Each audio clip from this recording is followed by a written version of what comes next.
Guys, welcome back to my channel. मेरा नाम है उज्जवल और आज के वीडियो हम लोग बात करने वाले हैं बाइनेंस के ऊपर, क्योंकि बाइनेंस का फंड जो है डे बाय डे बढ़ता जा रहा है। काफ़ी ज़्यादा पैनिक क्रिएट कर रहा मार्केट के अंदर, जिसकी वजह से बिटकॉइन भी परफॉर्म नहीं कर पा रहा, मार्केट भी क्रैश हो रही है। और साथ ही साथ बाइनेंस का खुद का टोकन भी काफ़ी टूट चुका है, यानी कि 15% की गिरावट BNB कॉइन के अंदर भी देखने को मिली। और साथ ही साथ जो बाइनेंस का खुद का वॉलेट है, ट्रस्ट वॉलेट, तो कहीं ना कहीं बाइनेंस उसको ओन करता है, उसका भी टोकन लगभग 50% के आसपास की गिरावट उसमें भी देखने को मिली। तो काफ़ी पैनिक है, डे बाय डे जो है ये मामला हीटअप होता जा रहा है। और ये मामला आपको पता ही है FTX को लेकर हुआ, क्योंकि FTX एक बहुत बड़ा एक्सचेंज था, छोटा मोटा एक्सचेंज नहीं था। और FTX के कोलैप्स में कहीं ना कहीं पहले से पता था कि बाइनेंस के ऊपर ये सारी चीज़ें घूम के आने वाली, क्योंकि जो ट्वीट बाइनेंस ने किया था FTX को डंप करने की बात कही थी, कहीं ना कहीं वो सबकी नज़र में है। और जो रेगुलेटर्स हैं वो भी काफ़ी कड़ाई से इन चीज़ों को देख रहे हैं, रेगुलेशन भी काफ़ी सख्त होने वाला है। तो काफ़ी चीज़ें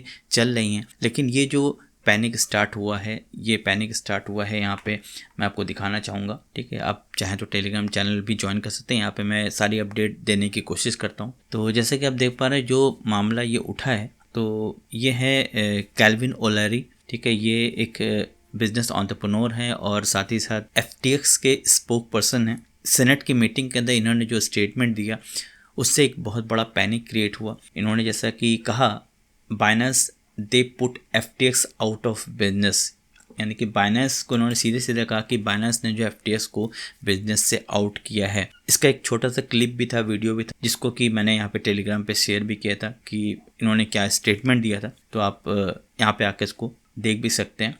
साथ ही साथ ये जो न्यूज़ आई ये काफ़ी ज़्यादा पैनिक क्रिएट कर रहा था मार्केट के अंदर कि ये इन्होंने कहा। और साथ ही साथ इन्होंने एक बात और कही कि बाइनेंस ने जो FTX से $2 बिलियन का फंड जो है वो रिफंड ले लिया था, विड्रॉ कर लिया था, जो कि स्टेक था FTX के ऊपर 20% का, उसको विड्रॉल करने की वजह से जो है फाइनेंशियल क्राइसिस क्रिएट हुई। और ये मामला था 2019 का, हालांकि समय काफ़ी हो गया और FTX 2022 में क्रैश किया। उसके बाद FTX ने बहुत सारी चीज़ें की, बहुत सारे जगह पे इन्वेस्टमेंट किया, चाहे वो FIFA वर्ल्ड कप की बात हो, क्रिकेट वर्ल्ड कप की बात हो, चाहे वो अरेना के अंदर एडवर्टीजमेंट हो, या तमाम तरह की जो एक्टिविटी की। और उन्होंने जो बहुत सारे बैंक करप्ट हो रही थी ऑर्गेनाइजेशन, कंपनीज, उनको उन्होंने टेक ओवर करने की कोशिश की, उनमें फंड उन्होंने लगाया। ट्विटर के ऊपर भी वो $500 मिलियन का इन्वेस्टमेंट करने की बात कर रहे थे। तो मैंने ये 1.5 साल पहले विड्रॉ किया था ये फंड, $2 मिलियन के आसपास के जो फंड था। तो उसके बाद भी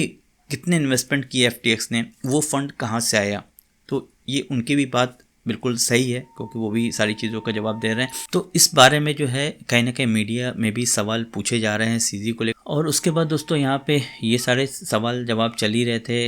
यहाँ पे आप देख सकते हैं CZ ने CNBC को कहा कि जो कैल्विन ओलेरी है वो लायर हैं, वो झूठ बोल रहे हैं। तो इसके ऊपर काफ़ी बवाल हुआ। एक और बड़ा पैनिक क्रिएट हुआ FTX कोलैप्स के बाद। सबसे पहले बात आई रिजर्व फंड की, जिसको कि बाइनेंस ने सबसे पहले रखी कि भाई हम लोग को रिजर्व फंड जो है वो शो करना चाहिए कि कस्टमर का कितना फंड हमारे पास है, हम उस फंड का क्या कर रहे हैं। तो रिजर्व फंड जब बाइनेंस सबसे पहले बाइनेंस ने शो किया, उसके बाद अलग अलग एक्सचेंजेस ने शो करना स्टार्ट किया। तो बाइनेंस के रिजर्व फंड में भी कहीं ना कहीं रेड फ्लैग था, कहीं ना कहीं एक डाउट क्रिएट कर रहा था कि यार कुछ मिसमैच लग रहा था कि क्या है इसमें, उनके रिजर्व फंड में कहीं ना कहीं कुछ कमी थी। तो उसके ऊपर भी काफ़ी सवाल उठाए जा रहे थे रिजर्व फंड को लेके। अभी कल की बात करें तो यहाँ पे जो ऑडिट कंपनी थी जो कि बाइनेंस के रिजर्व फंड को ऑडिट कर रही थी, साथ ही साथ और भी क्रिप्टो एक्सचेंजेस को ऑडिट कर रही थी। तो यहाँ पे देख पा रहे हैं Binance proof of reserve removed from the auditor site, यानी कि अपने ऑडिटर साइट से, अपनी वेबसाइट से उन्होंने रिजर्व फंड के जो भी डेटा थे वो सारा कुछ रिमूव कर दिया है। बाइनेंस का ही नहीं, बाकी कॉइन वगैरह के जितने भी एक्सचेंजेस के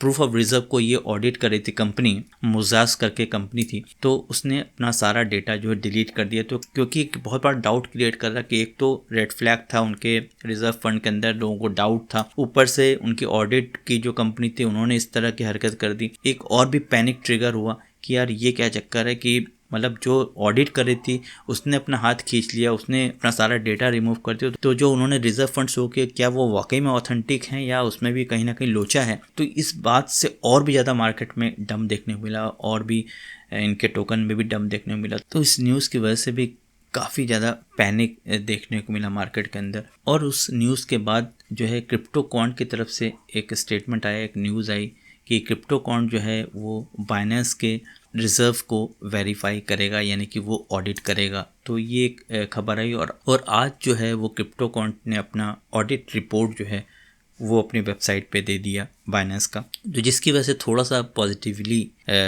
उनके टोकन ने भी रिस्पॉन्ड किया, यानी कि जो गिरावट थी वो कहीं ना कहीं रुकी और थोड़ा सा आगे पुल बैक भी दिया टोकन ने। तो यहाँ पे आप देख सकते हैं ये जो वेबसाइट है क्रिप्टोकॉन की वेबसाइट, इसकी लिंक मैं आपको दे दूंगा नीचे, जिससे कि आप पूरा स्टडी कर सकते हैं। Disclose its BTC proof of reserve POR report concluded by an external auditor. The report shows bitcoin BTC's liability customer deposit are 97% collateralized by the exchange assets. Collateralizations increase to 101% when the BTC lent to customer in accounted। जो fund है customer का यहाँ पे जो 1:1 के according यहाँ पे पूरा बैक्ड है, 101% का यहाँ पे ऑथेंटिकेट है इनके अकॉर्डिंग जो बता रहे हैं। यहाँ पे सब कुछ बताया गया प्रूफ ऑफ रिजर्व के बारे में, डेटा भी शो कर रहा है, चार्ट भी आप देख सकते हैं। तो इसको आप स्टडी करिएगा और आप यहाँ पे देख सकते हैं BTC spot trading volume by exchange Binance is by for the largest exchange by trading volume. तो यहाँ पे ट्रेडिंग वॉल्यूम आप देख सकते हैं, जितने भी एक्सचेंजेस के ट्रेडिंग वॉल्यूम में देख रहे हैं कोई भी खड़ा नहीं है आसपास। कॉइनबेस का 11% वॉल्यूम है और यहाँ पे बाइनेंस का वॉल्यूम देख पा रहे हैं 79% का वॉल्यूम है। 80% मार्केट को कैप्चर करता है ये एक्सचेंज। इस पैनिक की वजह से जो यहाँ पे रिजर्व फंड के ऊपर बात हुई और साथ ही साथ जो कैल्विन की तरफ से ये स्टेटमेंट आया, जो मार्केट में एक पैनिक क्रिएट हुआ। पिछले हफ्ते लगभग $6 बिलियन का फंड जो है एक्सचेंज से निकल गया। हालांकि और CZ की तरफ से भी ट्वीट करके बताया गया कि हमें कोई प्रॉब्लम नहीं है, अगर लोग विड्रॉ कर रहे हैं तो कोई दिक्कत नहीं, कल को फंड फिर से वापस आ जाएगा, कोई टेंशन वाली बात नहीं। और अगर लोग विड्रॉल कर रहे हैं अपनी सेटिस्फेक्शन के लिए कि विड्रॉल होता है, मैंने पॉज नहीं किया, मेरे पास सफिशिएंट बैलेंस है, मुझे कोई प्रॉब्लम नहीं है, कोई विड्रॉल कर रहा है तो फिर आ जाएगा वापस। उन्होंने इस तरह के पॉजिटिव स्टेटमेंट दिया। उन्होंने कहा कि फट से आप लोग दूर रहिए, अपना बिल्डअप करिए सारी चीज़ों का, जितनी जल्दी फट से दूर रहेंगे उतना ज़्यादा आप इस्टेब्लिश हो पाएंगे। तो तमाम ऐसी चीज़ें हैं जो लगातार CZ भी देख रहे हैं और CZ को मालूम है कि उनको क्या करना है, क्योंकि एक इतनी बड़ी ऑर्गेनाइजेशन जो कि लगभग नंबर 1 एक्सचेंज है वर्ल्ड का, 80% मार्केट को वो होल्ड करते हैं, जो कि 5th नंबर का जो सबसे लार्जेस्ट उनका टोकन है BNB वो है, साथ ही साथ BUSD लगभग 3rd नंबर का आता है उनका स्टेबल कॉइन में। तो इतनी बड़ी कंपनी का क्रैश होना थोड़ा सा इम्पॉसिबल सा लगता है, लेकिन फिर भी क्रिप्टो मार्केट में कुछ भी नहीं कहा जा सकता कि क्या होगा। अगर 1% भी रिस्क है तो रिस्क तो है ही है। पैनिक की वजह से जो ये फंड विड्रॉ कर रहे हैं डेफिनेटली करना चाहिए, और अगर आप एक्सचेंज में ट्रेडिंग नहीं कर रहे हैं, आप सिर्फ अपने फंड को होल्ड कर रहे हैं, तो आपको वहाँ से निकल जाना चाहिए एक्सचेंजेस से और हार्डवेयर वॉलेट के अंदर जाना चाहिए। हार्डवेयर वॉलेट के ऊपर मैंने कंप्लीट एक ट्यूटोरियल भी बनाया हुआ है, उसकी लिंक आपको डिस्क्रिप्शन में मिल जाएगी। दूसरे चैनल पे वीडियो डाला था मैंने, उस वीडियो को भी देख सकते हैं कि किस तरह से आप उसको यूज़ कर सकते हैं, डिटेल में मैंने वीडियो बनाया था। साथ ही साथ आप चाहें तो अगर आप हार्डवेयर वॉलेट अफोर्ड नहीं कर सकते तो आप ट्रस्ट वॉलेट में जा सकते हैं। मेटामास्क के अंदर आप अपने फ़ंड को शिफ्ट कर सकते हैं, वो भी सेल्फ कस्टडी वॉलेट होते हैं, तो वहाँ भी आप अपने फ़ंड को, अपनी कीज़ को अपने पास रख सकते हैं बजाय आप एक्सचेंज में रखने के। तो इन सारी चीज़ों को आपको समझना पड़ेगा और अभी थोड़ा सा आप BNB कॉइन वगैरह से दूरी बना कर रखें। तो ये सारी चीज़ें हैं, ये लिंक मैं दे दूंगा वेबसाइट के, आप नीचे देख पाएंगे पूरा, आपको यहाँ पे रिजर्व का सारा कुछ यहाँ से आप देख सकते हैं। तो जैसा कि आप देख पा रहे हैं कॉइन मार्केट कैप की वेबसाइट है, यहाँ पे आप देख पा रहे हैं 5th नंबर पे यहाँ पे BNB टोकन है, जो कि काफ़ी अच्छा खासा गिर गया था, इस समय थोड़ा सा रिकवर कर चुका है। और ये BUSD है, ठीक है, तो BUSD भी लगभग थोड़ा सा $1 से थोड़ा सा नीचे है। हालांकि ये पैक्स से पूरा बैग्ड है, तो उसमें अभी कोई भी ऐसी पैनिक वाली स्थिति नहीं दिख रही है। और ये मेरा ट्विटर हैंडल है, ट्विटर के ऊपर मैं लगातार शेयर कर रहा हूँ। यहाँ पे देखिए वीडियो मैंने शेयर किया, तो जो यहाँ पे CNBC से इंटरव्यू के दौरान जो बातचीत हो रही है यहाँ पे मैंने पूरा मेंशन किया हुआ है। साथ ही साथ CZ से जो सवाल पूछे जा रहे थे वो सारी चीज़ें यहाँ पे मैंने वीडियो शेयर किया थे, वीडियोस को आप देख सकते हैं। बाइनेंस से भी काफ़ी सवाल पूछे CNBC ने, उनके फ़ंड की सेफ्टी को लेके हो, इन्वेस्टमेंट को लेके। ट्विटर पे जो उन्होंने $500 मिलियन का इन्वेस्टमेंट किया उसके बारे में सवाल पूछा कि CZ से, उसका भी उन्होंने जवाब दिया है। वो लोगों का फ़ंड किस तरह से सेफ़ है उसके बारे में बोला है, तो इस वीडियो के थ्रू आप देख सकते हैं। जो स्टेक था बाइनेंस का FTX के ऊपर, तो उसका जो 2 बिलियन के आसपास का जो था फंड, जिसको कि विड्रॉ कर लिया था बाइनेंस ने 2019 में, तो उसको पे बैक करने की बात हो रही थी कि क्या आप उसको पे बैक करेंगे, यानी कि जो अगर पे बैक करेंगे तो जो जेन्युइन कस्टमर थे FTX पे उनको वो डिस्ट्रीब्यूट किया सके।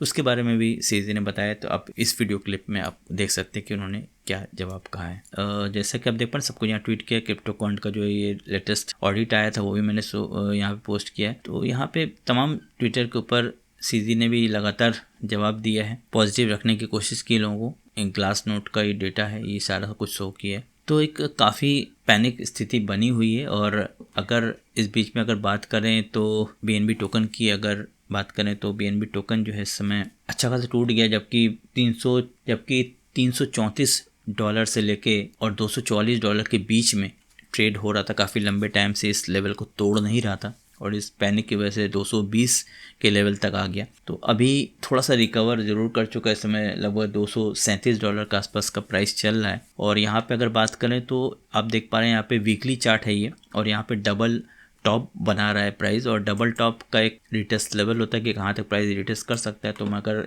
फिबोनाची यहाँ पे लगाऊँ तो आप देख पा रहे हैं कि प्राइस जो डबल टॉप का जो रिटेस्ट होता है वो फिबोनाची के 786 के लेवल को रिटेस्ट करता है। यहाँ पे देख पा रहे हैं 786 के लेवल को रिटेस्ट किया, लगभग 229 के लेवल था, जबकि 220 का लो बनाया इसने। तो यहाँ से प्राइस ने पुल बैक लिया है, यानी कि रिटेस्ट कंप्लीट हो गया। अगर कुछ भी पैनिक सिचुएशन नहीं आती तो प्राइस यहाँ से रिकवर कर जाएगा। और यहाँ पे देख पा रहे हैं नीचे एग्जैक्ट यहाँ पे 200 का मूविंग एवरेज है और 200 को मूविंग एवरेज के ऊपर ही रहा है प्राइस, अभी तक इसको ब्रेक नहीं किया। यानी कि जो उसका लोएस्ट रहा है वो 210 के आसपास का रहा है, इसको ब्रेक नहीं किया प्राइस ने। तो ये एक इम्पॉर्टेंट लेवल है, काफ़ी स्ट्रॉन्ग सपोर्ट जोन है।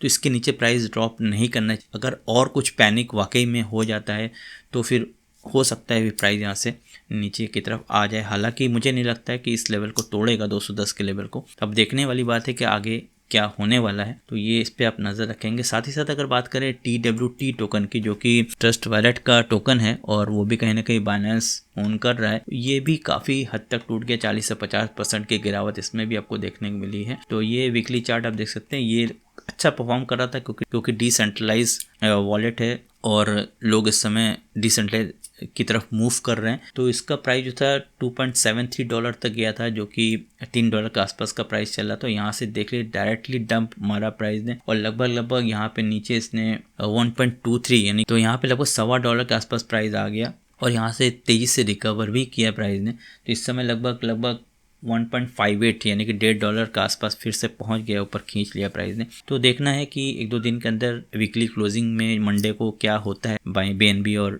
TWT के प्राइस के अंदर, तो वो एक उसके बाद आगे कोई डिसीजन लिया सकता है। लेकिन हाल फिलहाल के लिए अगर आप ट्रेडिंग पर्पस से हैं तो प्लीज़ अभी थोड़ा सा अवॉइड कीजिएगा जब तक थोड़ा सा चीज़ें नॉर्मलाइज ना हो जाए। अगर पहले से ही आपके पास टोकन है तो आप होल्ड कर सकते हैं। फिलहाल आगे देखने वाली बात है कि क्या आगे न्यूज़ निकल के आती है। तो उसके बाद बात करें BTC के प्राइस ने CPI डेटा के बाद काफ़ी अच्छा बाउंस किया था और लगभग 18,000 के लेवल को टेस्ट किया। और उसके बाद FOMC की मीटिंग के दौरान जब 50 बेसिस पॉइंट हालांकि इंटरेस्ट रेट डिक्लेयर किया गया, जो कि कहीं ना कहीं राहत वाली खबर थी, लेकिन चूंकि एक नेगेटिव न्यूज़ थी पूरे ग्लोबल मार्केट के लिए, चाहे वो स्टॉक मार्केट हो कुछ भी हो, ग्लोबल स्टॉक मार्केट बहुत बुरी तरीके से टूट गए। तो वहाँ पे क्या हुआ कि जो 50 बेसिस पॉइंट उन्होंने कहा है और आगे 2-4-6 महीने अभी और इंक्रीज करते रहेंगे, तो वो कहीं ना कहीं नेगेटिव इम्पैक्ट डाल रहा है। उसका कहीं ना कहीं उसका इम्पैक्ट क्रिप्टो करेंसी मार्केट पे भी देखने को मिला, तो इस वजह से मार्केट में गिरावट है। और साथ ही साथ जो बाइनेंस का पैनिक है ये भी मार्केट में आ रहा है, BTC के ऊपर प्रेशर डाल रहा है। तो कहीं ना कहीं ये प्राइस क्रैश हुआ और ये असेंडिंग चैनल के अंदर प्राइस मूव कर रहा था। आप देख सकते हैं असेंडिंग चैनल बेरिश चैनल होता है, इस चैनल के ऊपर अगर क्लोजिंग कर जाता तो डेफिनेटली ऊपर हम 20,000 के लेवल को भी हिट कर सकते थे, लेकिन इस चैनल को ब्रेक नहीं कर पाए। यहाँ से रिजेक्शन मिला और प्राइस यहाँ से नीचे डंप कर गया और इस चैनल को इसने ब्रेक कर दिया।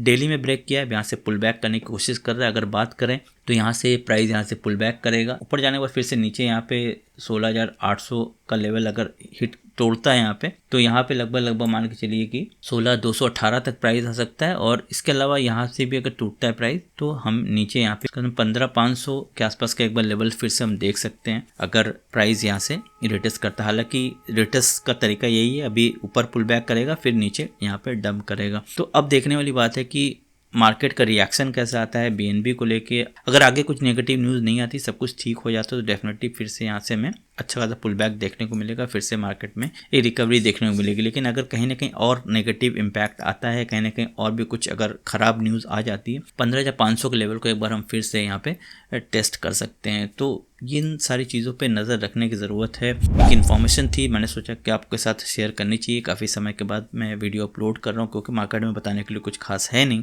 तो ये वीडियो होपफुली आपको काफ़ी हेल्प करने वाली है और आपको डिसीजन लेने में भी मदद करेगी। सब कुछ मैंने बता दिया है। रिस्क तो है ही है क्रिप्टो के अंदर, आप देख ही रहे हैं। तो रिस्क से बचने की कोशिश कीजिए, और अगर आप ट्रेडिंग अभी फिलहाल नहीं कर रहे हैं तो अपने फंड को डेफिनेटली एक्सचेंज से हटा लीजिए, किसी सेल्फ कस्टडी वॉलेट में शिफ्ट कर लीजिए, हार्डवेयर वॉलेट में शिफ्ट कर लीजिए। हार्डवेयर वॉलेट के ऊपर मैंने ऑलरेडी वीडियो बनाया हुआ है, लिंक आपको नीचे डिस्क्रिप्शन मिल जाएगी, आप उस वीडियो को देख सकते हैं। अगर आप यूज़ नहीं करना जानते तो डेफिनेटली वो वीडियो काफ़ी हेल्पफुल हो सकती है। साथ ही साथ ये वीडियो कैसा लगा तो प्लीज़ मुझे कमेंट सेक्शन में बताइएगा। कोई सवाल हो तो मुझसे पूछिएगा। वीडियो पसंद आया तो लाइक कर दीजिएगा, शेयर कर दीजिएगा, और चैनल में पहली बार विजिट कर दो चैनल को सब्सक्राइब कर दीजिएगा। तो ऐसे ही इंपॉर्टेंट कंटेंट आपके लिए लेके आता रहता हूँ दोस्तों। तो इस वीडियो को करता हूँ समाप्त, मिलता हूँ नेक्स्ट वीडियो में। Till then take care, bye bye.